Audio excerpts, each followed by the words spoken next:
Hey, 123 AMP. Check it out, Griffins. This is our stress lecture, okay? The effects of stress, the hormones that are produced during stressful situations. What is the definition of stress? We're going to cover it all very clearly, very concisely, and relatively briefly. All right?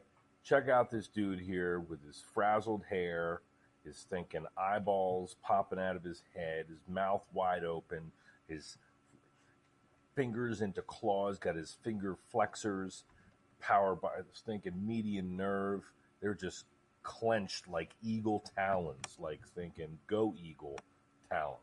Friend, this guy is frazzled. What is producing these effects in him? Clearly he's stressed out, man. This video is from Kelly McGonigal. We did our discussion on that, talked about stress and how we might consider it. You can look at stress as the devil, or you can look at it as an opportunity to grow and adapt. And that's what we do because we're 123 A and P. Let's talk about stress. This guy did a lot of studying in stress. He's one of my favorite dudes. He's a Canadian physiologist. All right, his name is Hans Sail. I say sail, like sailing a ship, right? It might be Salye or Sail, or whatever. I don't freaking know. All right. Anyway, he's old. He tortured these mice, subjected them all kinds of different types of stresses. I use the example of that in terms of his tossing mice into ice cold water and having them tread water, and then observing how they behave when they're stressed in that way. In this case, of physical stress, very sub-zero temperatures, and having to swim, and not knowing where the hell you are.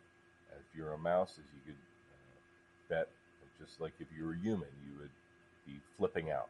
So he took these animals, he tortured them, and then he disposed of them. And before he did that, he dissected them. All right, so he looked at, he maybe weighed these animals, he took blood samples, then he cut them open and did some dissections. And one of the things that he noted was that the adrenal glands, which you have one on top of each kidney, aka the suprarenal glands, because renal means kidney, anytime you see that, the suprarenal or adrenal glands were enlarged. So there were demands being placed upon them by the stresses, something. And he found that it was the physical stresses of torturing these mice. It made this particular organ hypertrophy. So, along with that, he found that the lymphatic organs, like the spleen and the thymus and the lymph nodes, they all atrophied. So they started to waste away because they had taken a stinking beating, right? Then he dissected the digestive system. He found that there were ulcers or holes that were being worn in the stomach and the intestines. So not very good, right? These are the physiological effects of stress, Hans found. He coined something called general adaptation syndrome, which has 3 stages. You should have heard about this before. We covered the endocrine system in AMP1. Gas, all right? General adaptation syndrome, Hans theorized, postulated, had an alarm, a resistance, and an exhaustion stages. And you can imagine his mouse being thrust into this pot of cold ice water, and then before that, he's like, hey, what's going on? I'm just a mouse. Just give me some food. I'm good to go. Hanging out with my mouse friends. And then you're thrown into the freezing cold water, and then you're like, hey, what's going on over here? And you go check out all these little emojis. Yeah, I don't know what's going on. This is very peculiar. Oh, it's cold in here. Geez, what's going on? Then you realize, man, what's going on here? I'm going to struggle. So now you're a little further confused. You're starting to get pissed off. You're very worried. You're in a state of limbo. You don't know what's going on. Then you're starting to be grief-stricken. As the resistance stage presses on, past a point, you're like, man, I am beside myself as a mouse. I have been tortured. I'm in this freezing, stinking cold water. I don't know how much longer I can do it. You start to doubt yourself. Your legs are tired. You're freezing. Your core temperature is starting to drop. You're angry. And so you just start flipping out. At that point, you are said to be in the exhaustion stage of mouse torture. You're panicking. You're burned out. And ultimately, if that persists, you're going to die. So remember, general adaptation syndrome, 3 stages: alarm, resistance, and exhaustion, and be able to recall what happens in those 3 stages generally. Hans found that stress was not just emotional stress. Most people think of it as that, as just that.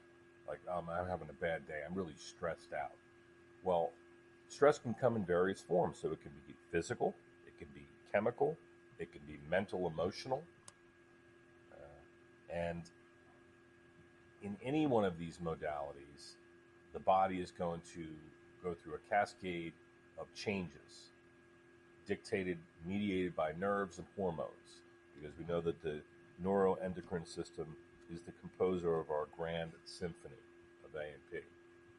So Hans said that extreme stimuli is it. It can be physical, chemical, mental, emotional, but anything to the extreme is a bad thing. All right, so it doesn't always have to be clearly an obvious injury. We put up with a lot of things, a lot of different types of stress before the straw breaks the camel's back, right? So maybe you might deal with stress better than I, or somebody who deals very poorly with it, seems to always be frazzled and stressed out, like the dude on our opening slide. And some folks that seem to be just calm under pressure. Maybe your favorite athlete or your favorite actor, they seem to be just very resilient. So the response to stressors can vary depending upon the individual. Teamwork making the dream work. Nerves and hormones are going to control everything. The neuroendocrine system, it's going to integrate or basically connect everything, every cell, tissue, organ, and system. You've got nerves here. We know they fire with action potentials. At the end, they're going to release neurotransmitters. Hormones produced by glands are going to be squirted out into the nearby bloodstream. And both of these, nerves and hormones, are going to plug in to effector organs. And effector organs could be your skeletal muscles, could be your heart, your lungs, your skin, what have you. All A&P is affected by the neuroendocrine system. There's something that we've talked about before in the nervous system when we covered that. It's called the HPA axis, or the hypothalamic pituitary adrenal axis. We're going to talk about that now. Essentially what's going on at the core of the brain, essentially the control center of the brain itself, is right in the center, and it's one of the deepest, most protected structures that sits right between your cerebral cortex, so your big brain, and your little brain, your brain stem. Right? And it's going to be like a go-between. It's a very, very important, very small, kind of triangular structure just below the thalamus. So the hypothalamus, this is the thalamus. It's like this walnut-sized structure that's on one in each hemisphere. Below that is this little triangular area called the hypothalamus. So in this spot right here, everything comes from.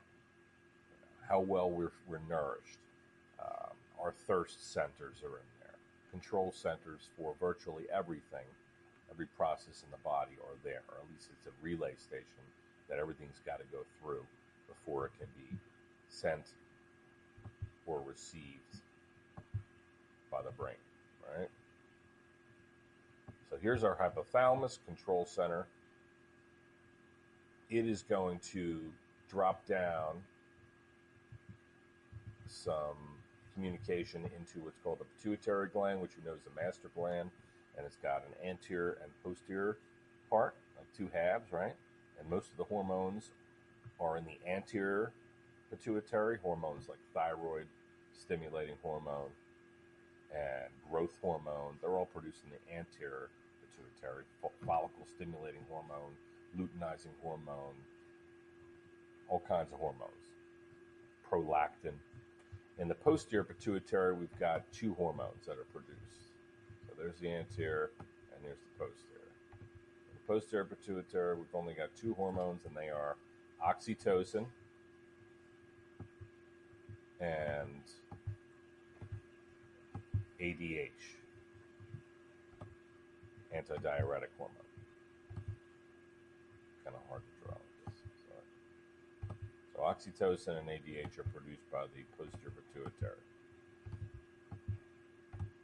And they're very important, even though there's only two of them. So from the hypothalamus, communicating to the pituitary, pituitary reaches out to the adrenal gland, which is like a little knit cap, like a little eagle's cap, sits right on top of each kidney. This adrenal gland, you should remember from covering the endocrine system, that there's an outside, which is called the cortex, and inside is the medulla. In the cortex, we've got a variety of hormones that are produced, like aldosterone. Tony Aldosterone is the salty paisan. Lives out here. He regulates sodium. Then we've got the glucocorticoids, like cortisol is produced out here as well. That's the primary stress hormone, cortisol. In the center of the adrenal gland, we've got adrenaline is produced. Man, I'm just so pumped. Just a shot of adrenaline, right? And adrenaline is otherwise known as epinephrine and norepinephrine. So that's the HPA axis. Just like the foot bone connected to the ankle bone, connected to the knee bone, the hypothalamus is connected to the pituitary, which it communicates in turn to the adrenal glands. That is the stress pathway. That's all it means. When you get stressed out, information comes in about your environment. Man, this friggin' exam. I don't know about this friggin' next test. Oh, it's friggin' hot out, or it's too cold out, or this person's really annoying me, or something really smells funny, who farted. All this information's coming in, being processed, being sensed by our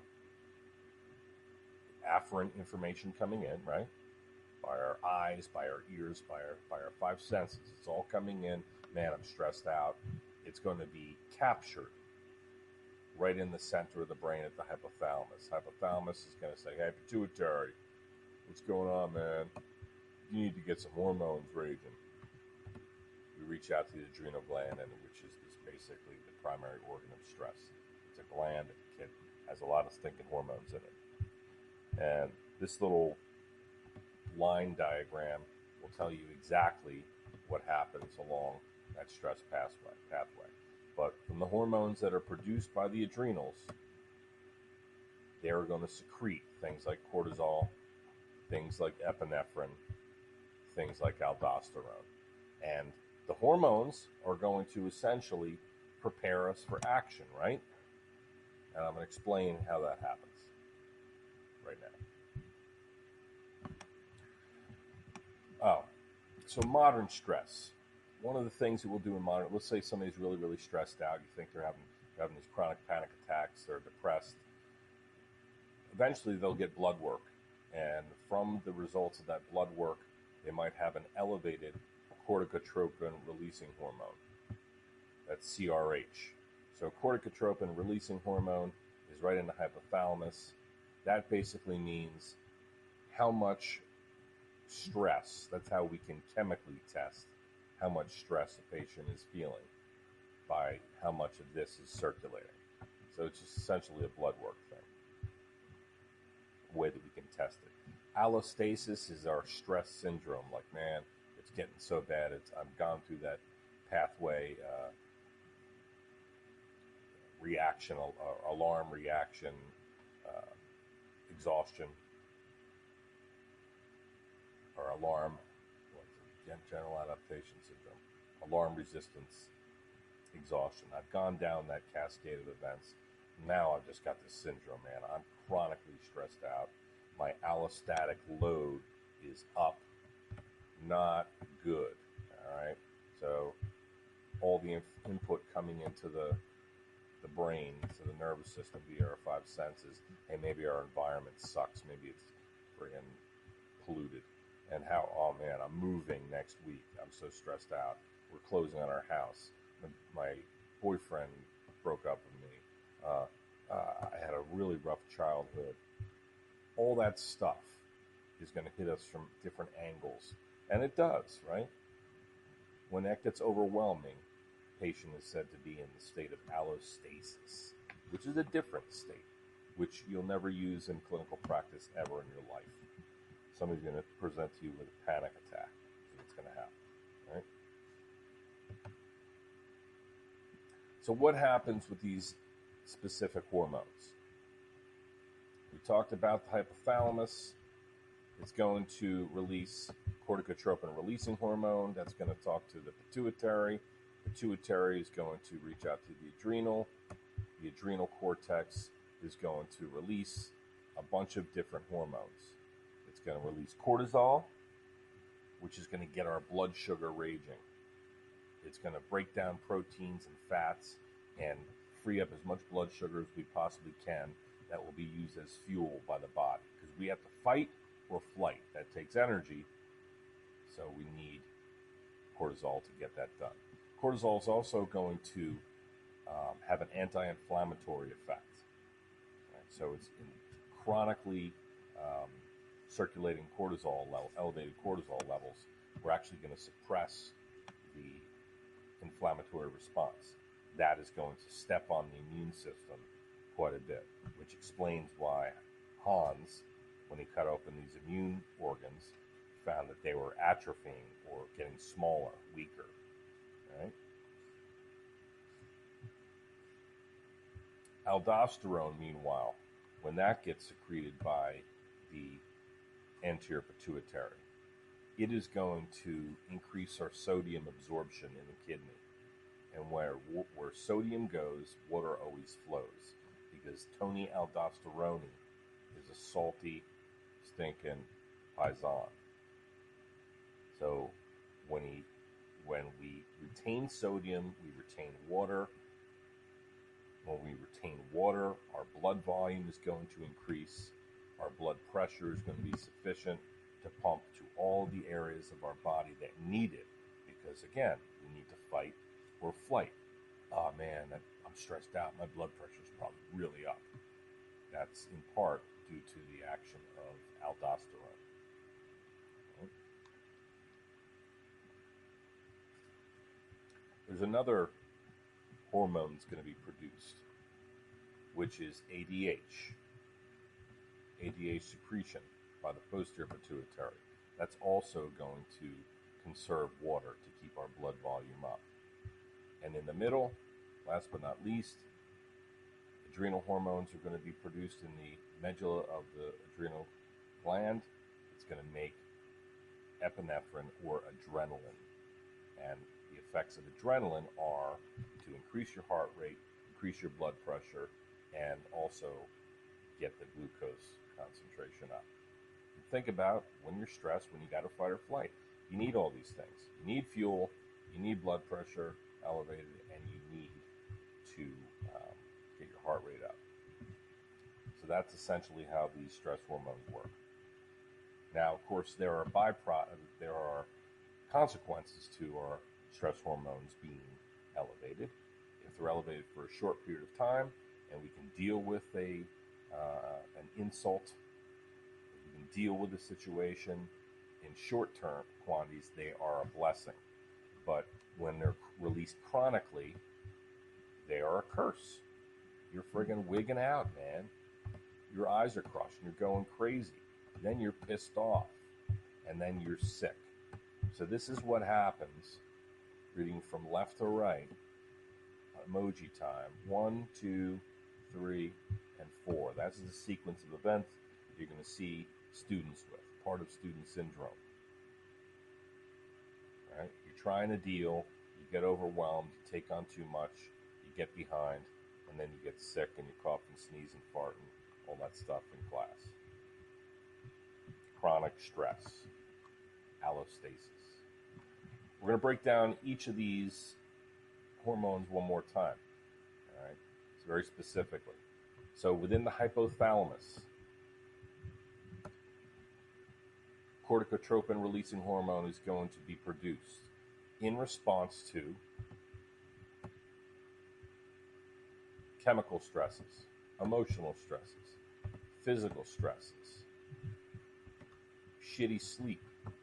That is all going to turn this switch on, produce corticotropin-releasing hormone, which is then going to come down here and say, hey, pituitary, knock on that door.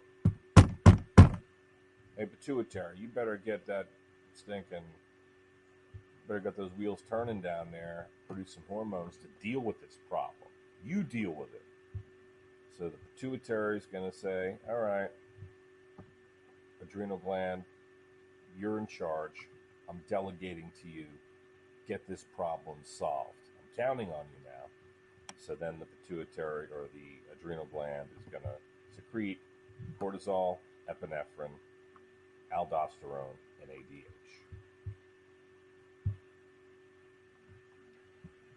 The first hormone produced by the pituitary gland is ACTH, or adrenocorticotropic hormone. You break that down, it means adrenal gland, the cortex of the adrenal gland, which is the outside, and growth. So it's going to make, this hormone is going to say, adrenal cortex, turn on. And when the cortex turns on, it's going to secrete cortisol and aldosterone. I refer to this hormone as the personal trainer to the suprarenal glands. All right? It's going to say, hey, you guys better get moving. You guys better step up your production of these hormones. Get working out.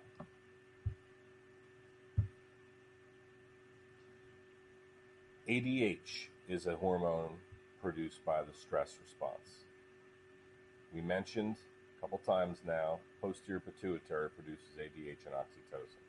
So, ADH is going to say, hey, kidneys, I need you to retain as much water as possible. We need to keep our blood pressure up because there's shit going down. All right, we are stressed out, kidneys. We need our blood pressure up. Yes, yes?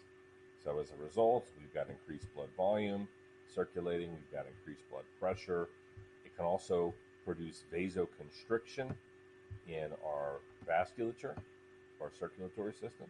So it takes a 2-lane road and turns it to a 1-lane road. As a result, it increases blood pressure as well. Vasoconstriction does that. Cortisol is the stress hormone. It is going to reach out and touch every hormone or every cell, tissue, organ system in the body and have an effect on them. What's the effect? Hey, cells, I need all the protein you can spare. We're going to turn it into a blood sugar. We need fuel to get out of Dodge. Hey, blood pressure, I need you to stinking jack up. I need to elevate the blood pressure. We're going to vasoconstrict all these vessels over here and boost the blood pressure up. Hey, we got some stresses coming. We need to reduce inflammatory response. We need our resources elsewhere. Immune system, tone down. The more stress that a patient is experiencing, the more cortisol they're going to have circulating in their system.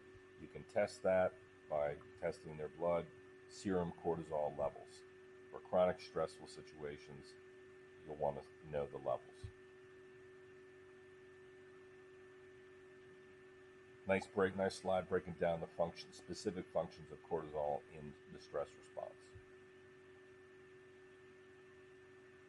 You get too much stress, your adrenal cortex grows because it's like they need to manufacture more of these hormones. So there's a hypertrophy, and then it becomes the demand becomes too great, and can't supply the demand anymore, and then you're chronically overstressed, and then those adrenals break down.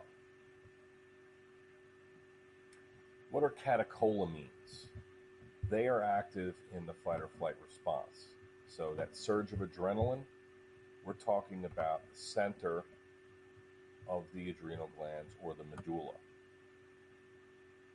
The center of the adrenal glands produces epinephrine and norepinephrine. They are collectively referred to as the catecholamines. What this is going to do, it's going to activate, work with the sympathetic nervous system. And we know that the sympathetic nervous system is all about the fight or flight. So this hormone, these hormones, the catecholamines, epinephrine, for instance, it's going to turn on the sympathetic stimulation. So you're going to be like riled up when you have that surge of adrenaline, right? This is what happens when the sympathetic nervous system goes into overtime. Right? All of the blood is going to surge into your skeletal muscles. It's going to leave your extremities because we need it to get out of dodge, to fight or flight. If you have a meal, you just ate lunch and you're undergoing significant stress response, you're probably going to throw it up. All right? Your blood pressure is going to increase. Your heart rate is going to increase. The liver is going to start working overtime to produce glucose. And it'll make glucose out of anything. It can turn proteins, fats, certainly carbohydrates. It'll turn those three substances chemically into sugar, because sugar is like fueling up our tank. Right?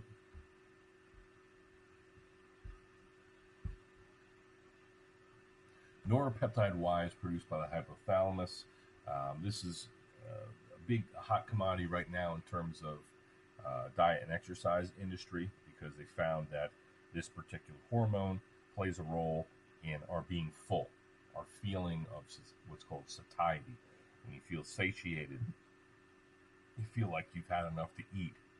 And so folks that have wacky situations and are undergo a lot of stress, they tend to eat a lot in order to compensate, because they don't necessarily feel full. They don't feel like they're satisfied at all. And so maybe they'll eat to comfort themselves, and they get a lot of the elevated levels of this neuropeptide Y. So we're looking at it very closely to determine its role in stress and anxiety, neuropeptide Y. And this final statement says it helps to restore calm. So if you're stressed out, and you're like, man, give me something to eat, I'm going to order a pizza. Right? And that's comforting yourself when it comes to a stressful situation. By eating, neuropeptide Y gets going and you're chilled out.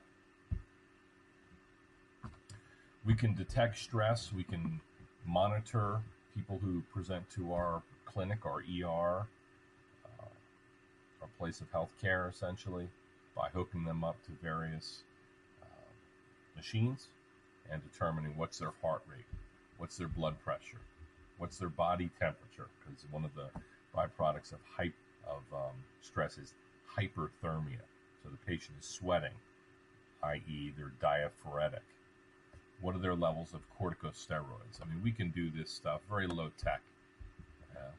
Person activity, patient's all fidgety, right? They can't stop moving around. Their heart rate, what is it? Should be between 60 and 100 beats per minute. Beyond that, maybe they're stressed out or having a panic attack. Blood pressure, all right? If it's any more than 120 over 80, and we have a baseline for this patient, let's say they're 150 over 90 or something like that, and it's somebody who's your age, as a student, that would be abnormal, big time. That blood pressure should fall back down to normal. If it doesn't, maybe they're having a stress response. Body temperature, they're hyperthermic. They always feel like they're hot. They're always sweating, right? And finally, our level of corticosteroids. We can take our serum blood tests there, baseline blood work, and one of the things we can look for is elevated corticosteroids, elevated cortisol levels.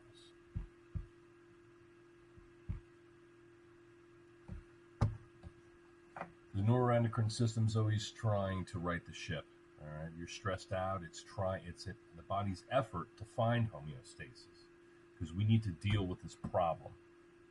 All right, so in our very stressful society, this is something that we need to be better at, and there's no better time than the present for you to examine this, since you're students and you're undergoing chronic stresses, constantly under a microscope. Can I make the grade? I want to get to the next level of study so that I can get into this program. Then I got to stay in this program. Then I got to pass this test. Then I got to pass these boards. I got to run to this class. I got to get a job. So stress really, it comes in different forms. 100, 200 years ago, we might have been working in a factory somewhere, or living in a polluted city, or having to haul groceries or water or whatever from far distances. We're working out in the farming field. So stress changes forms. It comes from all kinds of different modalities. So you can have a psychological stress, shitty upbringing, maybe you eat like crap, I've seen a lot of you do. Maybe you're overweight or underweight. Perhaps you have history or family history of depression, dealing with another disease process such as cancer, diabetes, uncontrolled blood sugar levels, heart disease.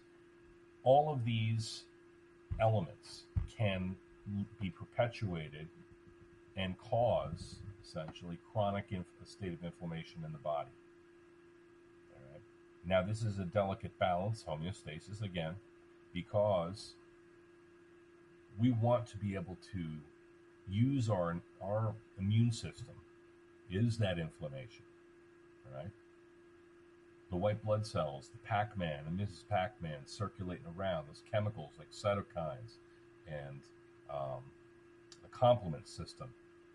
Our body is constantly monitoring its environment and trying to quell critters, stop critters from invading, right? Stop bacteria and viruses and the harmful rays of the sun from penetrating into our inner sanctum, from getting through the skin. And it's constantly trying to deal with the physical things that we throw at it. Lifting things, carrying things, dealing with gravity weighing us down. And it's constantly trying to make sense of and pull the best nutrients out of the foods that we eat. It's constantly trying to balance in every way, to take all the good from the world and eliminate all the bad, right? So we rely upon nerves and hormones hand in hand to get the job done, to maintain that balance. Stress response in short term, it's a bad thing. It's a good thing because it can help us deal with and overcome a problem. But if we've got a delayed stress response, if we've got a prolonged stress response, it can kill us. And that's why you hear about stress-related disease. It is very, very closely related to conditions such as diabetes. Here's a scenario. Patient is chronically stressed out, dealing with anxiety and depression in a bad situation, had a horrible upbringing, deal with a lot of stress in their marriage or in their relationships or on the job. Their blood sugar is elevated chronically by cortisol levels, chronically releasing cortisol levels in efforts to get blood sugar circulating so that we can use as fuel. Their immune system is compromised because they've got elevated levels of cortisol in the body. And so, therefore, they can't fight off infection. Disease is a lot more easily stricken. Right? Their blood pressure is up because they've got too much epinephrine, too many catecholamines circulating in their body. So their heart rate's up, their blood volume is up because you got a lot of ADH and Tony aldosterone, the salty paisan. You see how this all plays a role. The inflammatory response is not adequate, so we get things like leaky gut syndrome. The gastrointestinal system stops working well. Then you start eating like junk, eating like crap, and neuropeptide Y kicks in there because you're just eating to try to kill pain and give you a little bit of pleasure. And then you're overweight and obese, and then there's more pressure on everything. So really everything affects everything. We want short duration stress responses, give a thorough beating to any would-be attackers to our A&P. And then we want to move on, strike the balance, and then chill out. You've got to constantly find that balance between fight or flight and rest and digest. We can't be in either mode too much, or bad things can happen. But of course, most of the time, we are on the side of the fight or flight. Everybody knows folks who are exhibiting a lot of signs and symptoms of allostasis, and we've seen what it has done to them. And maybe we could restore a little bit more balance in our own lives and in the lives of our offspring going forward if we just, knowledge is power, understand our stinking A&P. Yes? Quick quiz here. What are the effects of target tissues on the following hormones? Cortisol. It's going to elevate the blood sugar. It's going to reach out, communicate to every cell in the body. It is going to decrease the inflammatory response. It is going to increase blood sugar in order to provide fuel for the fight. It's also going to vasoconstrict all of our vasculature, and that is going to increase blood volume. Epinephrine, it gets the heart going pitter-patter. It elevates our heart rate and our blood pressure. It shunts all of our blood to our skeletal muscles so we can fight or flight.